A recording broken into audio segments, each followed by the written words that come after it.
So too, we Recording say about the Neshamas Yisrael when Mashiach comes. I'm sorry, and then we said Kikash Shamayim Chadashim V'Aretz Chadash. Just like there will be new heavens and new earth when Mashiach comes, the same thing. There will be the idea of Kein Yamid Zarachem B'Shimchem. So too, your seed and your name will stand. So. We were explaining that the whole idea of Hamshacha of Elikus into the world which is higher than the regular level of Elikus. The level of Elikus that is there from the creation comes about through the bittul of a yid, through El Oniv and Chei Ruach, and we draw down even from the level of Ratzon HaMuchlat. But then even further than that, we need to have that should be once we create the Meluch of Hashem. Once we make the Malchus B'Ratz and Kibla Aleim, that the Eibishter it becomes a king over us through our bittul. So we need to make it settled. Makim Menuchasi. How do we make it settled? We do that in a way that it's set, in a way of keva, in a way that remains. That's through the idea of Torah mitzvahs. So he says on the second page, page 36, Valzeh Amru, second paragraph, Valzeh Amru, concerning this, they said, Hashamai, the pasuk says, Hashamayim kisim va'aretz hadoim raglim. The heavens are my throne, and the earth is my footstool. So here we're going to explain this in regards to what we're saying, that we need to draw down this highest most level, and we need to bring it down here into this world. So because we're bringing it down here into this world, we need to protect it, as we'll soon explain. Since through the avodah that we're speaking about before, through the bittul, through Torah mitzvahs, we're drawing down from the Eibishter's very essence, Shalagabav Hakol B'Shav. When we speak about Hashem's very essence, everything is the same and equal when we're dealing with Hashem's essence. And nothing occupies and any significance in comparison to Him. So the very famous thing that by the Eibishter's essence, everything is the same. There is no differentiation when we're dealing with the Eibishter's essence.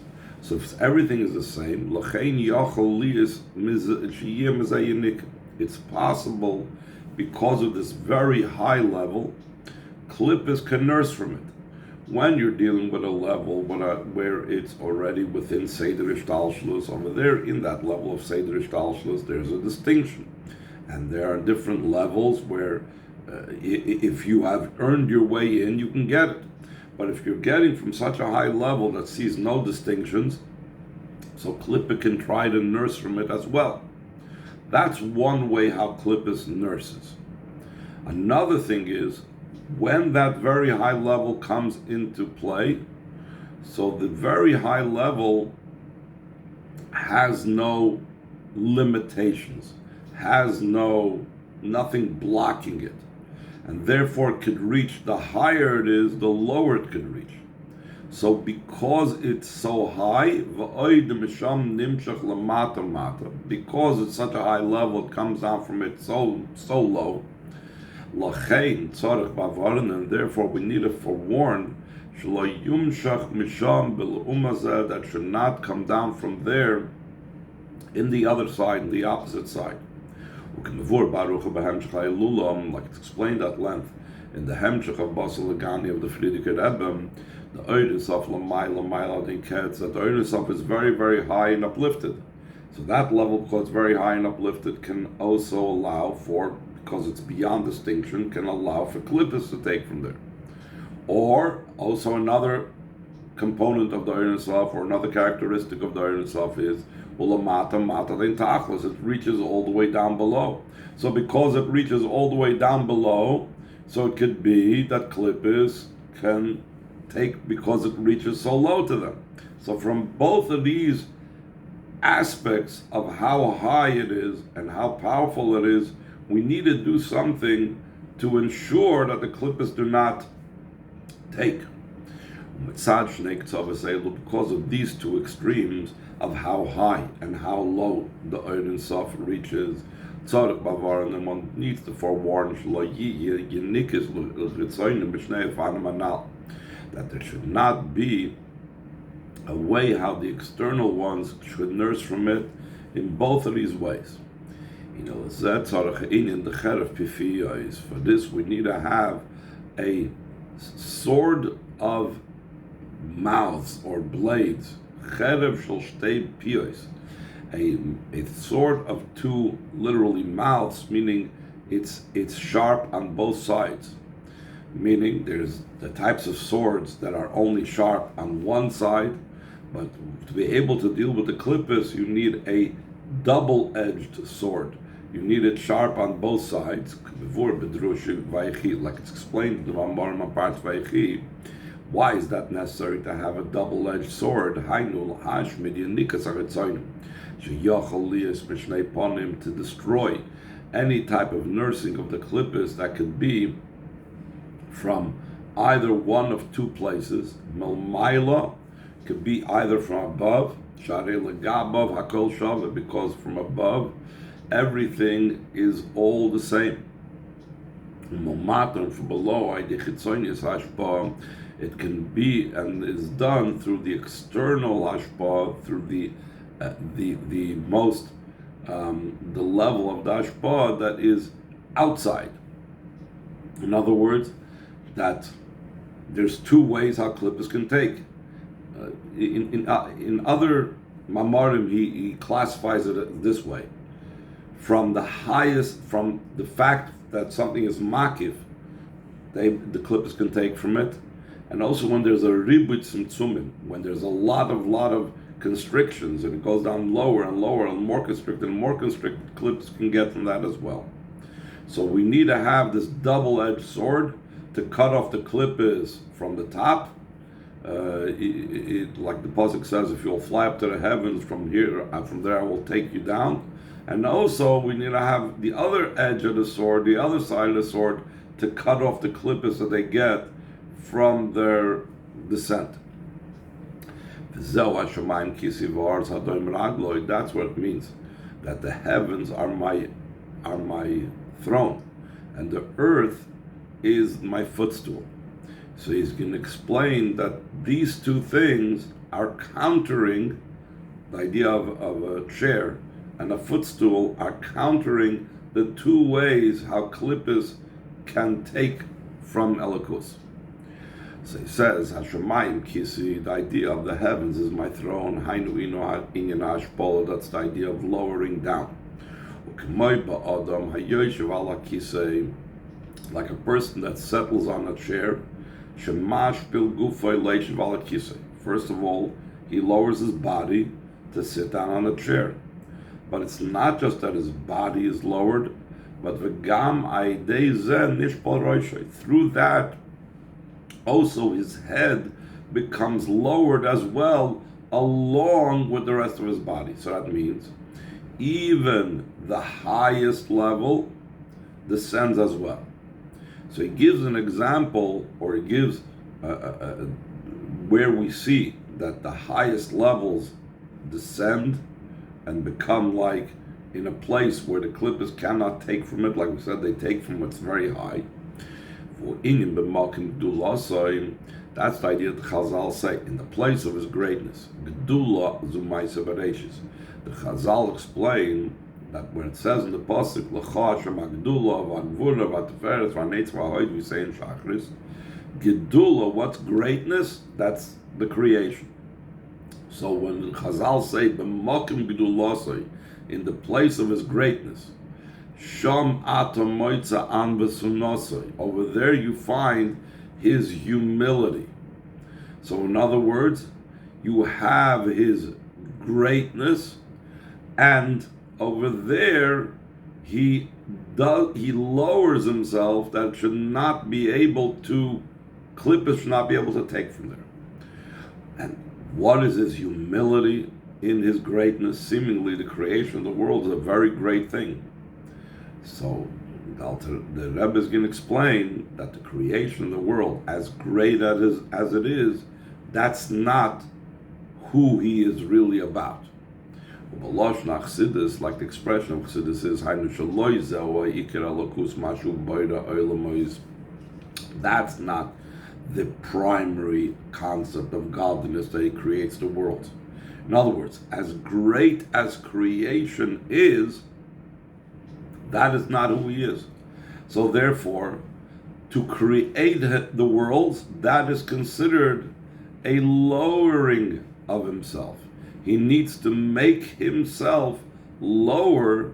He needs to go out of who he is to create the world. That's why we say b'makom gedulasa, in the place of his greatness. How what do we look at Hashem's greatness? Creation, really, it's an expression of how humble he is, that he lowered himself to create the world.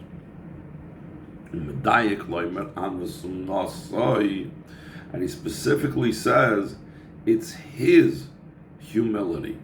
What's the idea of being his, specifically his? Anava Shalai, his humility. It's like it's explained in Sheikh Vamunam, Shekol Midoisav, and Blig Vul Mamish. All of the midas of Hashem, since they are joined with Hashem, they are without a boundary. They have no limitations. There's no end to the midas of Hashem. I'm sorry. That's so too concerning Hashem's humility. Shazel beli shir klal. That his humility also has no measure whatsoever. This is an incomparable lowering of himself. The fact that he can lower himself to create the worlds, it's not just he's making himself a little bit lower. It's lowering unbelievably so. That's why it's his anava. Only Hashem has the unbelievable, unlimited aspect of humility to lower himself that far from what and who he is, in essence, to lower himself to deal with creating the world. And only through his anava, only when he has his powerful, incomparable lowering of himself, becomes his greatness. Gedulah Zumasa Bereshis becomes the greatness, which is the creation of the world. Zeu Inyan Hayashamayim Kisi. That's the idea of the heavens are my throne. That the Eibishter doesn't, seems to be what he's indicating over here is that when like we said before, a chair, when he lowers himself, so it doesn't have any more that high level of makif. Since it doesn't have any more that high level of makif, so because of that, the klippos can't take from the makif. But still there's the other part, that the klippos take from the meitzim tzumim. Amra maide ashbola lamata mata, through the lowering very, very much below.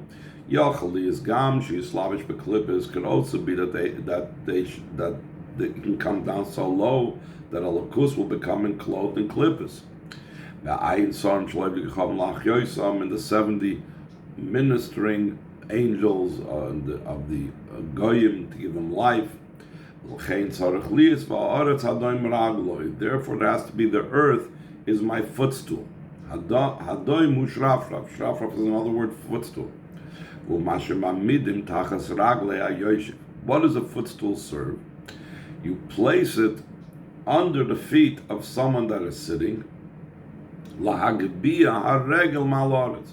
to raise up the foot or the feet from off the earth. This means to say the foot on its own, the way it's settled, is usually on the ground. For this there has to be the footstool, to raise up the feet from upon the earth, so it should not be, the klippos should not be able to nurse from it and take from it whatsoever. Any questions before we go on? Bottom. Behine. Reishis, Bishvil Yisrael Shenikru Reishis, Bishvil HaTorah Shenikras Reishis. We know that the world that was created in a way of Hashemayim Kisi V'Aretz Adon B'Ragloi, that Hashem had to lower himself. Just like a person lowers himself on the throne, David had to lower himself to create the world. And also he had to raise up his feet so that the klippos should not be yonik. So this was created for the Yidden that are called Reishis, and for the Torah that's called Reishis. And therefore, they as well, the Rebbe is going to say, will reflect these two things as well. That in the Yidden and in Torah, there's also the heavens and the earth, and there's the chair, and there's the footstool. The limud meivode maisa, and the study of Torah brings to action. In other words, it comes into the level of the world. Therefore, we must say, since the Torah was created for Yidden and the world was created for Yidden and Torah, therefore we must say the just like there's this idea of the heavens are my throne and the earth is my footstool. In godliness, that the level of godliness had to come down into a level that relates to the world, and then it had to be lifted up so not to be taken over by the klippos. So too, there's the same idea in Torah. The B'Ktsei Elyon, in the most highest level, Hainu Hashemayim Sheb'Torah Tzarech Liyos Inyan Hamshacha Dekisi. Even in the level of the heavens of Torah, the most highest level, the most exalted level of Torah, it's still, just like a person settles down in the chair, the Torah has to be brought down, even the most highest level. But together with the Torah being brought down, it needs to have protection. But Torah, and the Torah, the way it comes down here below, there has to be my footstool. That's the idea of the footstool. It affects the raising up of the foot from upon the earth. That is the oral Torah. Why is the oral Torah that way? Because the oral Torah is not like the written Torah. The written Torah is like Shemayim. It's the heaven of the Torah. It's beyond us. It's not always clear what it's referring to until the Torah Shabbal Peh explains it. But the oral Torah is just the opposite. It comes down into the nitty-gritty, into the most earthly things. It even comes down to becoming clothed and deal with lies, with certain claimants that state lies. That's how low Hashem's wisdom descended in. That is the Oretz part of Torah, as opposed to the Torah Sheb'Ksav. The written Torah is called Shemayim. Like it's explained in Tanya, the unbelievable, wondrous thing that's caused in the heavens above, through the examination and refinement of the halacha, that when a person clarifies and brings to a conclusion a halacha, a din, an issue that was concealed beforehand, so that halacha was originally trapped, or the nitzut of that was trapped in klippos, and now he has freed that from the klippos. That is the level of Oretz Adon B'Ragloi, that we raise up from the ground, we raise up from the klippos, this lowest level of the Torah. Just like we just now said that in Torah there's the level of the Shemayim Kisi V'Aretz Adon B'Ragloi.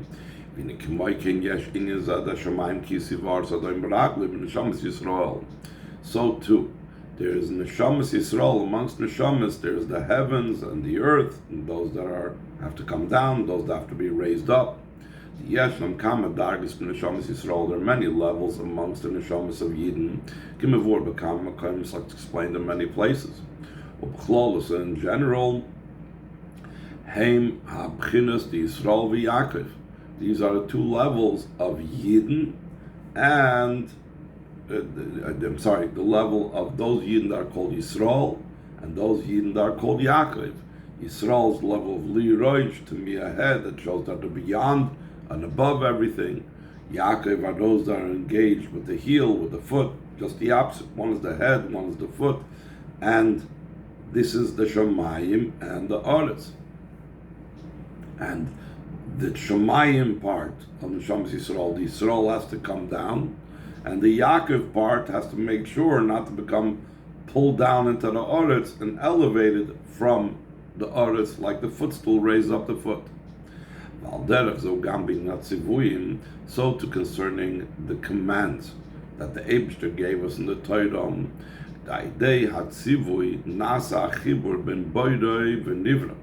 through the command becomes the joining between the Creator and the created. The famous Hayom Yom, Friedrich Rebbe explains how you have someone that's very great and a very simple person, and how do they join? Through the command that the great person gives to the simple person. The joining of the Yid and the Creator happens through Torah mitzvahs, which are also reflective Torah versus mitzvahs, the levels of from above to below and below to above, Shamayim and Aretz. Torah u'inyan hamshachim al ma'alamata. Torah in general is the drawing down from above to below. Hashemayim kisi, the heavens are my throne, meaning we're coming from heaven down. Torah is Hashem's spoken word from heaven, and it's being lowered down to the earth like sitting down on a chair. Mitzvahs u'inyan hadoim ragla. And the mitzvah is the idea of my footstool. It's about the elevation from below to above. The idea of mitzvahs is to affect the world. To refine and to elevate the physical matters. So that is the idea of the footstool. What are you doing with the footstool? We're elevating the legs. The same thing. The mitzvahs take the physical object and they elevate it. It says in the Navi, the Yirmiyahu Navi says 3 times Heichel, the word Heichel, a chamber. Heichel Havaya, Heichel Havaya, Heichel Havaya, Hema. These, he says 3 times, they are the chamber of Hashem.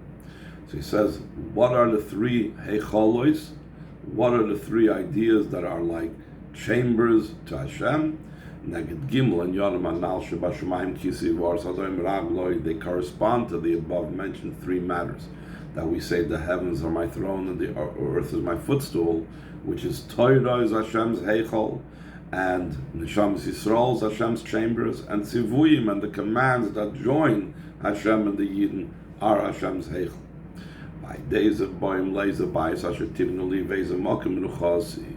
Through that we reach to what we said before, to which home will you build me, and which place will be my resting place. The resting place, we said, is a place where Hashem could remain forever. And not just any forever, but the forever of Mashiach's times. Until we reach the day that's Shabbos and rest for a life of the world's talking about Mashiach's times. So in other words, all of this avoidance of Hashemayim Kisi Var Sadoim Ragli, of Torah and Yisrael and the mitzvahs, that brings us to the Mokim Menuchasi that we're talking about. Like we said again, the Hemshech of the Psukim over there in the Navi, Shemayim Kisi Var Sadoim Ragli, and then Veza Mokim Menuchasi that this is going to bring to the level of the Menucha of Chaye Elamim. Zel Bereshis. That's why it says Bereshis, Beis Reshis, the 2 levels of Reshis. B'shvil HaTorah shnikras Reshis, for the Torah which is called the first, or b'shvil Yisrael shnikru Reshis, and for the sake of Yidden that are called Reshis. So now the Rebbe adds to that, and in those 2 itself, amongst the 2 levels of Reshis, Amlam Yisrael Leim Lamayli Yosem HaTorah, the Reshis of Yidden is even higher than Torah.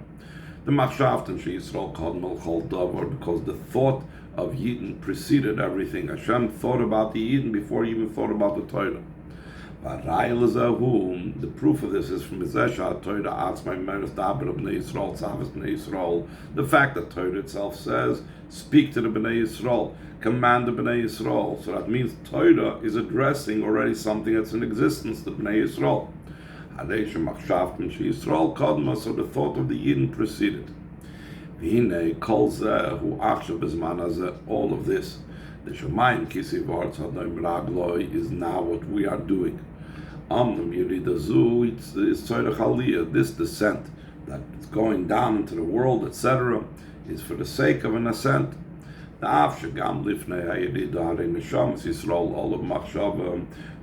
even before the descent, the Neshamas Yisrael arose in Hashem's thought, like the Chazal said on the pasuk, with the king, with his work, they sat over there. Like we said, that who Hashem consult, he consulted the Neshamas of Tzadikim. And who are the Neshamas of Tzadikim? It's not talking about certain specific individuals. All the Yidden are called Tzadikim. And was explained in a previous Maimer in that year in Tavshan Lamed Daled, that Yidden are rooted even higher than Ratzon HaMuchlet. The Ratzon HaMuchlet is the original concealed level of Ratzon that's responsible to be able to bring out, to have the level of kingship. There's different levels, Ratzon HaMuchlet, Ratzon HaNelam, Ratzon HaGoli. And Yidden are rooted even higher than that, and that's why they can manipulate and bring out from the Eibishter the will to be a king, which has to be first in Ratzon HaMuchlet, and then in the Ratzon HaNelam, and then the Ratzon HaGoli. So, if they're already so high, how much higher can they go? In other words, they initially were so high. So how much higher can they go afterwards? Kol Makom still in all. Through the descent, there becomes an ascent that's incomparably higher than what was before the creation, even how high the Yidden were initially. It's explained in the Kabbalah Svarim. All the Hamshachas have now reached the level of the external part of Atik. But in the future, when Mashiach comes, they reach the inner level of Atik, which shows on the level that's beyond any type of level whatsoever that we could even speak about before.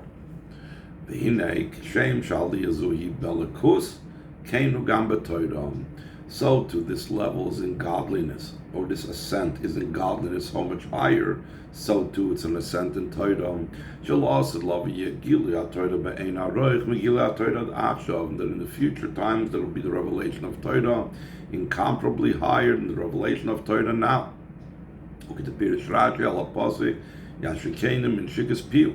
Like the explanation of Rashi on the pasuk, he will kiss me from the kisses of his mouth. It's the beginning of Shir Hashirim. What's it mean? He will kiss me from the kisses of his mouth. So the Rashi says, "Da'ainu soitan mel."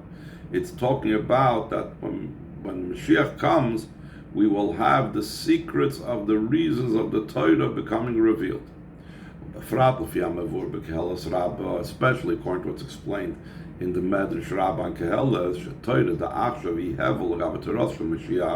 that the Torah nowadays is considered like vanities, like air, like something that's completely insignificant in comparison to the Torah of Mashiach. So we see that the distance between the Torah now and Mashiach's Torah is incomparably so. Like it's also understood from what Rashi says on the words, he will kiss me from the kisses of his mouth, we could see how much higher the Torah is.